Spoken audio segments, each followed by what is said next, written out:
자, 안녕하십니까. 이제부터 요한복음 1장부터 들어갑니다. 우리가 지난 시간에 서론 부분을 통해서 요한복음 1장은 서론에 해당되고 1장을 통해서는 바로 이 하나님께서 말씀이 육체로 이 땅에 오신 사건과 또 예수님이 이 사역을 위해서 준비한 사건을 기록하는 서론 부분이라고 말씀했습니다. 요한복음 1장도 우리가 몇 부분으로 나눌 수가 있습니다. 1장 1절부터 18절까지는 하나님의 아들의 나타나심에 대한 얘기입니다.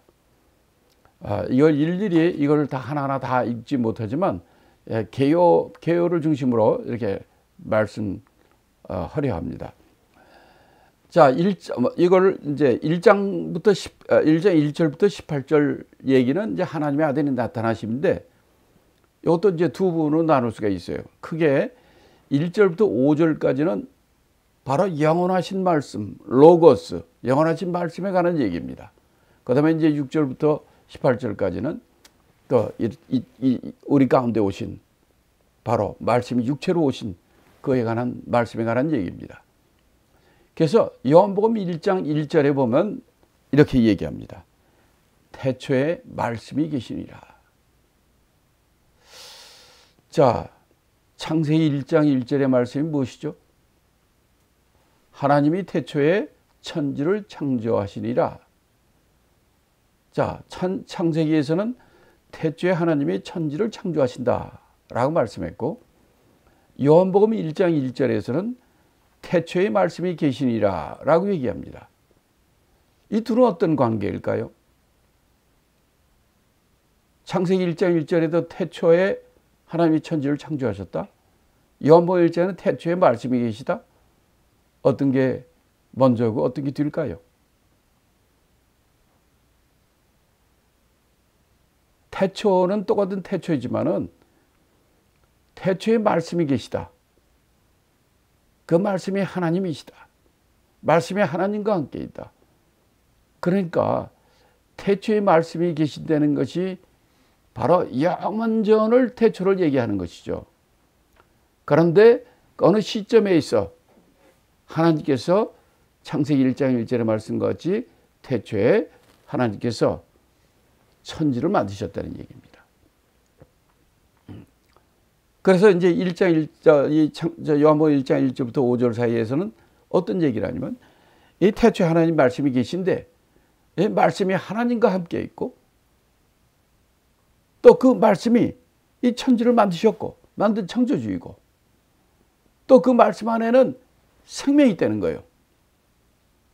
그래서 이 말씀 안에 있는 이 생명이 사람들의 빛이 되고, 그런데 문제는 빛이 어디에 빛이 돼? 사람들이 깨닫지 못한다는 거예요. 이게 1절부터 5절의 내용은 바로 태초부터 계신 그 말씀이 그분이 하나님이고 그분을 통해서 우리에게 생명이고 빛이 오신다는데 우리 인간은 멀지 못했다는 거죠. 그러면 이제 6절부터 18절 사이는 바로 이 말씀이 우리 역사 가운데 오신 말씀이라는 거죠. 말씀이 육체로 오신 말씀이라는 겁니다. 그래서 6절부터 18절까지도 여기 이제 여기서 몇 가지를 부분 나눠본다면 6절부터 6절에 보면 세례 요한은 말씀을 증거하기 위하여 보내심을 받은 자다. 그래서 저는 빛에 대하여 증거하러 왔다. 이렇게 얘기를 합니다. 근데 그 이 말씀은 이 말씀은 세상 각 사람에게 비치는 빛이다 라고 얘기하고, 그런데 이 자기 땅에 그 빛이 오셨는데 백성들이 영접지 않는다는 거예요. 그러나 12절에 보면 뭐랍니까?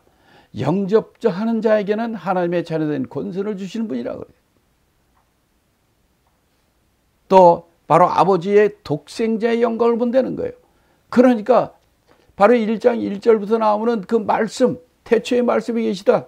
그 말씀, 그분이 누구라는 겁니까? 바로 아버지의 독생자로 오신 예수 그리스도라는 거죠. 예수 그리스도는 하나님이시고 그 태초부터 계신 말씀인데 그분이 14절에 바로 말씀이 육체로 육신으로 오셨다. 이라고 얘기를 하는 거죠. 이렇게 바로 예수 그리스도의 근원부터 얘기하며 그분이 이 땅에 바로 역사 가운데 이 땅에 오셨다는 거예요. 근데 이 세례 요한이 바로 그를 증거하는 자라는 거죠. 이게 지금 18절까지 바로 이 태초에 영원하신 말씀인데 그분이 역사 가운데 오시고 그 오는 거는 그 말씀이신 그분이 우리가 눈으로 볼 수 있고 할 수 있는 육신의 몸으로 이 땅에 오셨는데, 그래서 마지막 18절에 뭐라고 얘기합니까? 본래 하나님을 본 사람 없으되 아버지 품속에 계신 독생하신 하나님이 나타나셨다라고 얘기합니다. 이렇게 1장에서는 18절까지, 여기서는 바로 서론 부분으로 바로 우리가 믿는 그 예수님, 그분은 하나님이시고 그분이 말씀인데 육체로 오신 그런 분이다 라고 얘기하는 겁니다. 그러면 이제 19절부터 마지막 51절까지는 이거는 이제 하나님의 아들로서 이 땅에 오신 그 예수님, 그분의 사역 준비에 관한 얘기입니다.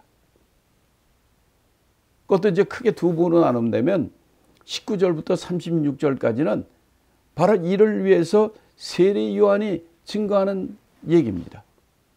그 다음에 이제 37절부터 51절 마지막까지는 그 예수님이 제자들을 어떻게 부르시고 어떻게 얻으셨는지, 하나님의 아들로서 이 땅에 오셔서 제자들과 함께 이 사역, 공생애를 하는 그 사역 준비 내용을 우리에게 알려줍니다. 그래서 19절부터 36절 사이에 보면은 세례 요한의 예수님에 대한 증거 내용입니다. 여기 보면 19절부터 28절까지 유대인들이, 예루살렘에서 보낸 유대인들이 왔을 때 세례 요한이 바로 증거하는 내용이고요. 또 29절부터 34절까지는 그 이튿날 얘기한 내용이고요. 그 다음에 35절, 36절은 세례 요한의 두 제자에게 상대로 바로 세례 요한이 증거하는 내용입니다. 자, 그러면 19절부터 28절까지에서는 어떤 얘기를 하냐면, 예루살렘에서 온 유대인들이 바로 세례 요한에게 대해 질문합니다. 네가 그리스도냐? 이렇게 물어보니까 나는 그리스도가 아니다. 그럼 네가 엘리야냐? 아니, 네가 바로 오리란 그 선지자냐? 이렇게 물어봤을 때 나는 그리스도가 아니다. 이렇게 얘기를 하면서 우리가 잘 아는 이런 소리를 합니다. 광야에서 외치는 자의 소리다 라고 얘기를 합니다. 광야에서 외치는 자의 소리다. 자, 1장 1절에서는 태초에 누가 계시다? 태초에 말씀이 계시다 그랬어요. 근데 지금 이 세례 요한은 자기가 말씀이 아니라는 거예요. 자기는 누구라? 광야에 외치는 자의 소리다 그랬어요. 말씀과 소리, 어떤 관계입니까? 소리라는 게 무엇입니까? 바로 말씀이 소리를 통하여 남들에게 전해지죠. 소리는 말씀을 전하는 통로입니다. 우리 인간도 하나님의 쓰임받는 도구가 되어야 돼요. 세례 요한은 나는 그리스도가 아니라 나는 바로 말씀을 전하는 소리다. 여러분, 전기도 전기줄을 통해서 전기가 오는 거예요. 물도 수도관을 통해서 물이 오는 거예요. 소리는 소리를 통해서 그 말씀이 전달되는 거예요. 이렇게 우리는 하나님의 쓰임받는 도구다 라고 세례 요한을 예수님에 대해서 얘기를 합니다. 그 다음에 이제 두 번째는 29절부터 33절에선 그 이튿날 또 세례 요한이 또 사람들이 와서 물어보니까 또 얘기를 합니다. 이러면서 뭐라고 얘기냐면 바로 예수님에 대해서 뭐라고 하냐면 29절에 세상 죄를 지고 하는 하나님의 어린 양이다. 이렇게 얘기를 합니다. 근데 그분은 내 뒤에 오신 그분이 사실 나보다 먼저 계신 분이다. 네. 나는 지금 여러분들에게 물로 세례를 주시지만은 그분은 성령이 비둘기같이 하늘로서 내려와 가지고 그의 몸은 그분이고 바로 그분이 성령으로 세례를 주시는 분이다 라고 증거합니다. 자, 이렇게 말씀할 때 그래서 이분이 나는 그분에 오는 길을 준비하는 그런 광야에 외치는 자의 소리고 그의 길을 예비하는 자다. 이렇게 바로 세례 요한은 내 뒤에 오시는 그분이 바로 말씀 육체로 오신 그분이 그리스도라는 거죠. 이걸 두 번째 29절부터 34절에서 증거하고요. 세 번째는 35절 36절인데 이튿날 또 이것도 이튿날이에요. 그러니까 3일 연속이죠. 그 이튿날 35, 36절에는 그 이튿날 또 이번에는 세례 요한이 자기의 제자들이 있는데 둘하고 함께 있을 때 예수님을 보고 대제자들이 있는 가운데 예수님을 보고 뭐라고 얘기냐면 보라 하나님의 어린 양이다 라고 또 세례 요한이 증거를 합니다. 이때 이 제자들이 바로 예수님의 이 세례 요한의 증거를 듣고 예수님의 제자가 되는 놀라운 사건이 벌어집니다. 이렇게 19절부터 36절까지는 바로 이 땅에 오신 그 말씀이 육체로 오신 그 예수 그리스도 그분을 증거하는 세례 요한의 증거를 여기서 설명해 주고 있어요.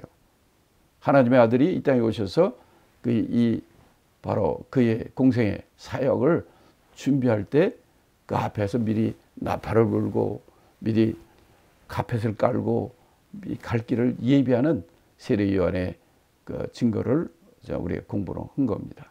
37절부터 이제 끝절까지죠. 이거는 예수님이 제자를 택하시는 사건을 얘기합니다. 이 공생애를 준비하는데 제자들이 없으면 안 되잖아요. 그래서 제자들을 택하시는데 여기서 보면 5명의 제자가 여기서 형성이 됩니다. 자, 37절부터 먼저 42절은 여기 등장하는 사람이 안드레가 나옵니다. 그 다음에 두 제자라고 그러는데 안드레 말고 또 한 제자 이름은 여기 안 나와요. 이 세례 요한의 증거를 두 제자가 듣고 예수님을 따라가게 됩니다. 쫓아갑니다. 이때 예수님이 와보라 하니까 예수님한테 나왔을 때 바로 예수님을 만나고 그 안드레가 가만히 있지 않고 자기 형제 안드레하고 시몬 베드로가 같은 형제 아닙니까? 자기 형제는 시몬 베드로한테 찾아가지고 내가 메시아를 만났다 하고 이 시몬 베드로에게 전합니다. 그러니까 이 시몬 베드로가 안드레와 같이 예수님 앞에 온 거예요. 그때 예수님이 요한의 아들 시몬이라고 얘기를 합니다. 그래가지고 요한의 아들 시몬이 장차 너희가 계바가 되리라 라고 이 시몬 베드로가 예수님의 제자가 되는 사건이에요. 자, 그러면 여기서 좀 우리가 앞에 보면 요한이 그 자기 두 제자에게 예수를 증거했는데 그 한 제자 이름은 안드레라는 거 나와 있어요. 또 한 제자는 누굴까요? 이건 베드로, 시몬 아니에요.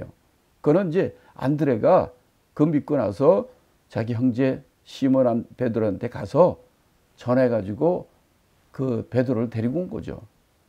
그래서 결국은 안드레와 그 형제 베드로, 시몬이 들어갔고, 그럼 이 두 형제 중에 또 하나 있잖아요. 두 제자 중에. 그 한 제자가 누군가? 그게 요한이에요. 사도 요한복음의 이 요한복음의 저자인 요한입니다. 그 요한복음에는 요한은 자기 이름을 숨깁니다. 예수님의 사랑하는 제자, 사랑하는 이런 표현으로만 하고, 여기서는 두 제자가 예수를 쫓았다 했는데 하나는 안드레라는 걸 얘기하는데 또 하나는 누군지 얘기 안 합니다. 그러나 우리 전 베드로 요한복음을 통해서 바로 이 두 제자가 안드레와 요한입니다. 그런데 여기 기록한 것은 안드레가 자기 형제인 시몬 베드로한테 가서 내가 메시아를 만났다 하고 전하니까 시몬이 안드레와 같이 쫓아온 거예요. 예수님을. 시몬을 데리고 예수께 왔다 그랬어요. 그때 예수님이 베드로한테, 베드로가 나중에 수제자가 되지 않습니까? 내 이름을 장차 개발하라. 그러니까 이 베드로는 이름이 세 개입니다. 시몬, 거의 개발하라, 개바. 또 우리가 아는 베드로. 이 세 개, 이름이 세 가지예요. 이렇게 세 제자가 이제 예수님이 첫 번째 요한복음을 통해서 부른 자들이 나오게 됩니다. 자, 근데 여기서 우리가 지금 이 안드레를 통해 본문에 나타난 안드레의 그 예수를 믿게 되고 또 베드로를 데리고 오고 이런 걸 통해서 보면은 우리 안드레의 신앙 성장, 이건 곧 우리의 신앙 성장을 나타내게 되는데요. 자, 이 안드레는 원래 세례 요한의 제자입니다. 근데 그가 어떻게 예수를 믿게 됐나요? 바로 세례 요한이 예수를 보고 세상 죄를 지고 하는 하나님의 어린 양이다 라고, 그분이 메시아라고 얘기를 하니까 그가 예수를 믿게 된 겁니다. 그러니까 로마서 10장 11절에 보면 믿음은 들음에서 나옵니다. 바로 세례 요한이 증거하는 그 말을 듣고 그가 믿음이 생긴 겁니다. 그래서 예수를 믿고 따르게 된 거예요. 그 다음에 어떻게 했습니까? 안드레가 자기 형제 시몬한테 가서 뭐라고 얘기했습니까? 내가 메시아를 만났다. 바로 내가 만난 그 예수님이 바로 그리스도더라 라고 자기 형제 앞에서 예수를 믿는 것을 시인한 겁니다. 그러니까요, 그가 바로 그리스도더라, 메시아라 고백을 한 거예요. 진짜 우리가 믿는 것은 뭐냐면요, 마음으로 믿고 입으로 시인하여 구원을 받게 되는 것입니다. 그 로마서 10장 9절에 그렇게 얘기하죠. 주를 입으로 시인하고 마음으로 믿어야 되는 거예요. 마음으로 정말 믿는 사람은 그걸 입으로 시인하고 고백할 수 있어야 돼요. 바로 안드레가 바로 내가 예수님을 만났더라, 바로 내가 만난 그분이 그리스도다, 메시아다, 이렇게 고백을 하지 않습니까? 처음에는요, 우리가 믿음을 가지려면 바로 그리스도의 말씀, 예수님의 말씀, 하나님의 말씀을 듣고 말씀을 들음으로 그 믿음이 자라게 되는 거예요. 생기는 거예요. 자라는 거예요. 그러다가 이 안드레와 같이 그 믿음을 입으로 고백하는 자가 되고 가서 전하는 자가 되어야 되는 거예요. 그래서 고백하잖아요. 그래서 그를 두고 베드로, 시몬이 그를 따라서 예수님께 나오지 않습니까? 다시 말하면 안드레는 시몬에게 내가 예수를 만났다 라고 고백을 하고 그 다음에 그에게 바로 예수님을 전도한 겁니다. 그러니까 우리는 처음에는요, 그리스도의 말씀을 들어야 돼. 믿음은 들음으로 자라는 겁니다. 그 다음에는 바로 예수님을 내가 메시아를 만났다 하는 것처럼 예수님을 만난 고백이 있어야 돼요. 주를 시인해야 돼요. 그걸로 끝나면 안 됩니다. 지금 안드레처럼 바로 그 베드로를, 시몬을 데리고 예수님께 데려가지 않습니까? 가서 복음을 전도해야 되는 거예요. 이것이 오늘 본문을 통해서 나온 그 시몬의 안드레의 그 신앙의 성장 단계를 우리가 볼 수 있었던 겁니다. 그 다음에 이 43절부터 51절까지는 이 43절 51절까지는 두 사람의 제자가 나옵니다. 첫째는 이제 빌립이 나오는 거예요. 예수님이 가시다 다시 길을 가시다가 빌립을 만납니다. 빌립 만나가지고 너는 나를 쫓으라, follow me 하고 하시니까 빌립이 예수님을 따르게 됐고, 그 다음에 이 빌립이 그 말 듣고 가만히 있는 게 아니라 그의 친구 나다니엘을 초청합니다. 그 나다니엘을 찾아가지고 모세와 선지자들이 기록한 그 일을 우리가 만났다, 너도 와보라 하고 나다니엘에게 전도합니다. 그랬더니 나다니엘이 아니 나사렛에서 무슨 선한 것이 나겠는가, 이렇게 얘기해요. 그럴 때 바로 이 예수님이 나다니엘이 오는 걸 보시고 예수님이 이렇게 말합니다. 너는 참 이스라엘이다. 그러면서 빌립이 너를 부르기 전에 네가 무화과 나무에 있는 것을 내가 보았노라. 깜짝 놀랍니다. 아니 예수님이 생전 못 보던 사람이 나를 나다니엘이라고 알고, 그 다음에 아니 자기가 무화과 나무에 있을 때 보았다. 이건 사람으로는 이걸 알 수 없는 거죠. 이걸 보고 나다니엘이 뭐라고 얘기합니까? 하나님의 아들 이스라엘의 임금이요 라고 그 아래 무릎을 꿇는 것을 봅니다. 그때 예수님이 너는 이보다 더 큰 일을 보리라. 하늘이 열리고 인자의 오르내림을 보리라.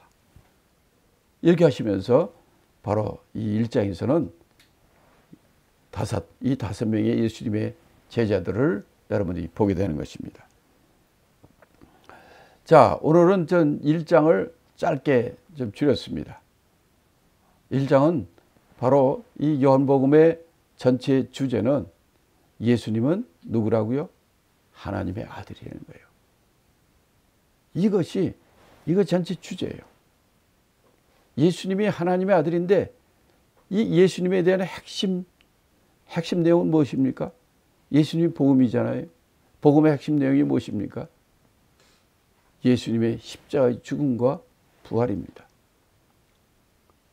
그래서 2장부터 20장까지 바로 십자가의 죽음과 십자가와 부활의 예언과 또 12장부터 20장까지는 예수님의 십자가와 부활의 성취, 예언과 성취를 통해서 바로 우리가 요한복음의 전체의 이 개요, 흐름을 먼저 파악하시고 다음 시간부터는 요한복음 2장의 말씀을 통해서 큰 은혜를 받기 바랍니다.